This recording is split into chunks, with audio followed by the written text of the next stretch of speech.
This is the third session in Managing for Sustainability, and we're looking at drivers for a sustainable business.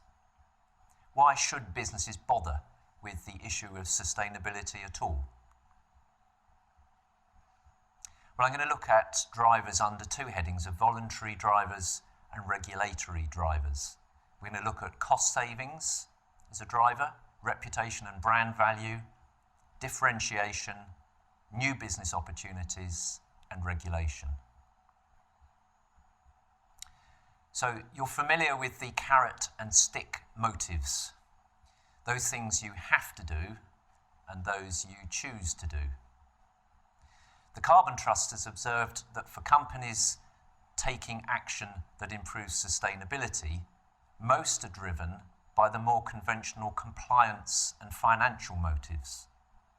Few companies' actions on sustainability are driven by a more creative and innovative approach to business by looking for revenue or reputation benefits.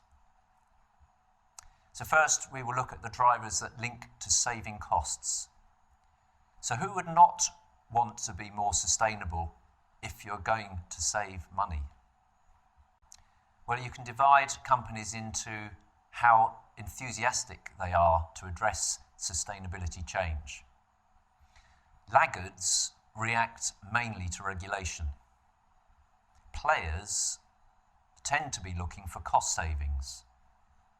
And pioneers are certainly looking at these, but also to increase sales opportunities and reputational benefits while keeping a close eye on how actions for sustainability can reduce future business risks. Many companies remain to be convinced of the business merits of responding to resource challenges. The value case for businesses to become engaged with action for increasing sustainability includes at its core cost savings, market leadership, sector differentiation and competitive advantage, and new product opportunities. So let's look first at how saving costs might be a motive for achieving greater sustainability. Well, as we've been saying, we live in a world of constrained resources. Resource costs are almost certain to rise. Energy, water, land, raw materials, waste treatment. Reducing consumption of resources by increasing efficiency will save costs, usually requiring capital investment, but not always. As an example, there's been extensive analysis of the returns from energy efficiency, which provide a compelling business case for investment. The Carbon Trust analysis of energy efficiency measures identified in over 2,000 organisations showed an average internal rate of return of over 40%, which compares with 10 to 15% returns from typical business investments. More on this later when we look at product carbon footprints. Sometimes a commitment to leading on sustainability requires company leaders to approve investment opportunities with longer payback periods than would normally be considered, because they see that it is the right thing for the business in the longer term. In these situations, companies need to make judgments on the actions that position the company well on sustainability in the future relative to other corporate priorities. For example, opportunities for energy efficiency investments exist right across sectors. Emissions reductions of 5 to 10% can be achieved using simple, low or no-cost monitoring of energy use, maintaining equipment well, and engaging with staff to optimise energy use. More complex projects such as investing in new motors, refrigeration, lighting and ventilation systems can still pay back within 2 years. Other initiatives can provide savings from more efficient use and treatment of water, of waste, and other resources. Some companies seek to characterise themselves as sustainability leaders as part of a strategy to enhance their reputation through action on sustainability. Leadership plays an important role in corporate sustainability.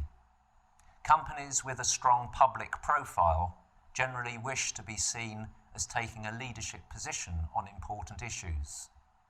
And personal commitment to the sustainability agenda from the senior leadership team can be an important enabler and driver of action. For companies already recognised as leaders within their sectors, their position can be further strengthened and protected by adopting innovative approaches and staying ahead of the curve in responding to wider societal trends, such as the growing interest in sustainability. Even though most mainstream consumers generally do not choose products and services principally because of their green credentials, they still expect leading global companies and brands to act responsibly. Sustainability is a key part of corporate responsibility. In addition to good products, a strong corporate reputation can enhance customer loyalty. Reputation comprises image plus track record. Image is those conspicuous things you can influence with, issues you align to, even values you do business by. And track record is those things you have done, good and bad. Pursuing sustainability allows you to set up a leading image, and providing you deliver on what you say you will do, it generates a track record to build trust and impress customers, generating plenty of PR opportunities. Effective reputation-building corporate responsibility actions often involve developing partnerships with third parties in whom your customers invest trust, and so you gain from their reputation and their endorsement of you. For example, Sky has a long-term relationship with WWF to save millions of hectares of Amazon forest. Sky has a sustainability program called The Bigger Picture, and their CEO, Jeremy Darroch, says, "But we also know that it's good for our business. It's an important way that we can build trust, and as we build trust, particularly in our customers, then we know that they are more loyal to Sky, and so it's very central to our overall business direction and success." Let's move on to competitive differentiation as a driver for sustainability. By setting themselves and their products apart on the basis of environmental credentials, companies can increase their competitiveness and help differentiate them from others in their sector. Recent trends suggest consumer preferences for green products are growing. A Nielsen survey in 2013 suggested 25% of British shoppers were prepared to pay more to buy green products, up from 17% in 2011. By anticipating as well as reacting to customer preferences and government intervention, companies can set themselves apart from competitors who sit back and wait for change to be forced upon them. Further competitive advantages from acting sustainably should become apparent as sustainability concerns become more mainstream amongst consumers. This transition amongst consumers should benefit early movers who have already positioned themselves as responsible, sustainable organisations. For example, Bord Bia, the Irish Food Board, is helping the Irish food and drink sector set itself apart from international competitors by demonstrating and communicating that Ireland is a responsible and sustainable producer. A keynote for them is that Irish milk has the joint lowest carbon footprint in the EU at 1 kilogram of carbon dioxide equivalent per kilogram of milk, compared with the EU average of 1.4. Let's move on to new business opportunities that sustainability might provide.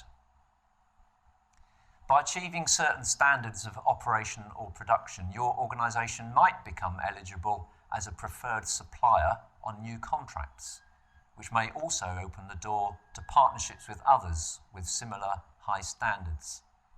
As customer demand grows for more sustainable products, new opportunities arise, from demand for lower running costs, new product possibilities arising from technical innovation, more informed customers who are looking for products with more rigorous ethical sourcing, to changing opinions around healthy lifestyles and the products needed to support them. Market research shows 67% of customers are more likely to buy a product with a low carbon footprint, for example. And then regulation as a driver. Regulation is more likely to increase than reduce, particularly in the environmental area. Waste management is a good example of ever-tightening control and cost. Regulation tends to come after corporate responsibility responses by businesses are judged by government as not enough to achieve national or international policy goals. Usually, the arrival of regulation has been seen on the radar for some years by those who are looking to the horizon. For companies who have gone ahead and found market advantage early on, regulation brings a level playing field that removes that opportunity for others. So when is the best time to make the change? With the pack, or early enough to ride the wave of public concern that drives the legislation and gain competitive advantage? Or even be a leader and shape the whole debate? In 2011, the Government Office for Science published a summary of its influential Foresight project. This examined in detail the challenges and choices for global food sustainability. The report's available on Blackboard. The Foresight report identified 12 priorities for action. I've highlighted 2 of these. Let's look at the first one, negative environmental externalities. The food system relies on a variety of services that are provided by the environment without cost, what are now called ecosystem services. The food system may negatively affect the environment and help harm the same ecosystem services it relies upon. Understanding the economics of ecosystem services is a very active area of current research, and incorporating the true costs of different production systems on ecosystem services is a powerful way to incentivize sustainability.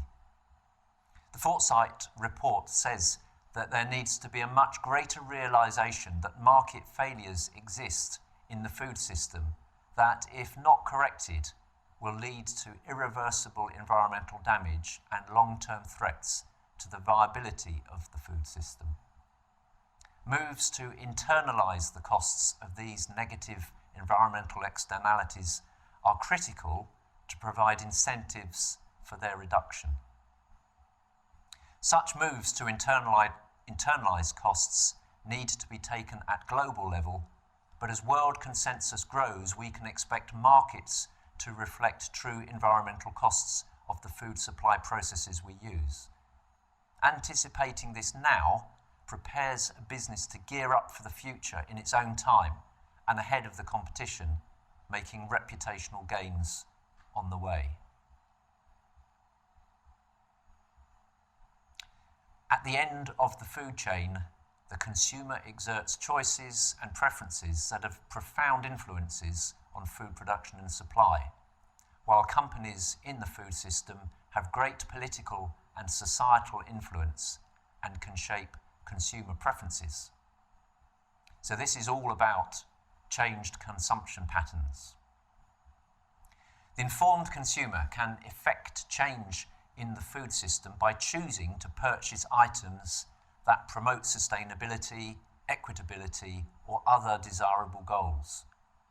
Clear labelling and information is essential for this to happen. Governments are likely to consider the full range of options to change consumption patterns, including raising citizen awareness, approaches based on behavioural psychology, voluntary agreements with the private sector, and regulatory and fiscal measures. Building a societal consensus for action will be key to modifying demand. If this is going to happen anyway, why not take a lead and gain brand benefit? Let's look at product carbon footprinting and its place in informing customer choice. We looked at product carbon footprints in the previous session as a good example of product labelling to enable customers to make informed purchasing decisions. But also companies that have measured the greenhouse gas emissions of their products have benefited in several ways. It's revealed true sources and drivers of emissions, leading to more effective carbon reduction strategies for the companies. It's identified high-impact cost-saving opportunities across the supply chain. And product carbon footprinting has built stronger, more collaborative relationships with suppliers. And generally, it's developed better management practices. Companies have found considerable opportunities to cut costs for themselves and for their suppliers as a result of product carbon footprinting. These savings typically come from identifying efficiencies that help reduce energy use and or waste across the supply chain. For example, Walkers found ways to reduce their own energy costs as a result of product carbon footprinting. They identified efficiency opportunities that allowed them to cut energy use in their factories per kilogram of crisps by 33%. For some products, the greatest cost-saving opportunities are further up the supply chain. For example, Innocent helped one supplier increase efficiency, resulting in a 54% reduction in waste and a 25% decrease in energy use. These initiatives generated annual savings of £150,000 for the supplier. So, what tools are used to drive change towards sustainability? Well, there are government measures and those measures outside of government. Government measures include creation of market incentives. So these are some of the carrots. These might be grants and subsidies, opening up markets to stimulate economies of scale and bring down costs. Example of these are in the energy sector, feed-in tariffs and the renewable heat incentive. Government measures may include fiscal measures, levies and taxes. Landfill tax and carbon taxes are examples. These make it expensive to create pollution. Government measures may be permits, for example, the carbon cap and trade schemes. Now, these operate by the government setting up a limit on emissions, issuing permits to emit, and then creating a market to sell these permits. So companies reducing their emissions can sell their permits. Companies failing to meet their cap have to buy permits. This incentivizes emission reductions. And lastly, government measures are the introductory of mandatory emission standards or limits by direct regulation. And these are widespread for air and water pollution. So what about the non-government measures? Well, market pressures are driven by customer choice, and this requires active and informed consumers and sources of accurate and trusted information such as labelling for emissions or product certification. And other measures are voluntary corporate responsibility by industry itself. So whatever sectors companies are in, there are sustainability actions that should be taken that make good business sense. To work out how to proceed, businesses need to evaluate their exposure to risk, what opportunities they have, and how to make a strong business case for change. Questions that help businesses progress along their sustainability journey are shown on the next 3 slides. Question 1, what does sustainability mean for your organisation? And in answering this, there are questions of what issues are most relevant to you in your business. Do any of these issues have the potential to threaten your core business activity? What are the short and long-term constraints for your resource use, and how could these issues impact the wider supply chain? And we'll look at this more in the next session under the title of materiality. The second question on the journey to sustainability is, what are the benefits and costs of taking action? So what are the opportunities for the business? Will they improve competitiveness or resilience? Will they drive value or reduce costs? What impact will they have on reputation? What will it cost to take action? And how certain are the returns? And the third question, how and when should businesses actually make these changes? What barriers need to be overcome first? What evidence is needed to convince decision makers? And when is the best time to take action? Lastly, in considering drivers for pursuing sustainability, we consider some specific barriers to change. First one is tensions. Consumer commitment to sustainable purchases has been impacted by the recent recession. Shifting consumer preferences to a more sustainable model of consumption may be more easily achieved through focusing consumers on the inherently better features of products rather than their sustainability credentials as such. The right approach will depend on the particular products in question, as well as consumers' knowledge and understanding of global constraints, available alternatives, price, and how much the proposed changes compromise or enhance the core value the consumer derives from a product. Other challenges to change come from clashes of timescale. Product development cycles vary greatly across goods and services, but typically they will be measured in months and years, not decades, as in the case of sustainability issues. This means that sustainability considerations need to be explicitly factored into product development. There is no guarantee sustainability will automatically be considered. Short-term priorities can not only distract attention from sustainability, but may actively run counter to a more sustainable approach.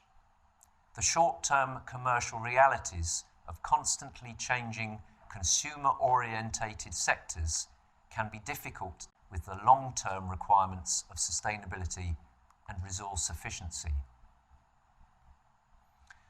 So, we have seen that if we continue as business as usual, we will progressively feel the impact of resource constraints felt through rising costs. We will travel with society along a road of inequity and reducing environmental quality, and ultimately we will be forced to change behaviour through legislation imposed as society, or the EU or the world, becomes convinced that everyone has to make changes, whether they like it or not. Alternatively, businesses can discover rewards for acting more sustainably before they hit the buffers on costs and regulation, through gaining competitive advantage and reputation as leaders, and bringing new products onto the market. As these leading companies demonstrate what can be done and how good it is, it will build the consensus that will press the laggards to eventually follow when they see no other way as regulation bites. In the meantime, though, these laggards will have served the market sector that looks for low price at whatever social and environmental cost. Where do you want to position your company? The next session seeks to show how to find out What is the right thing to do for your business?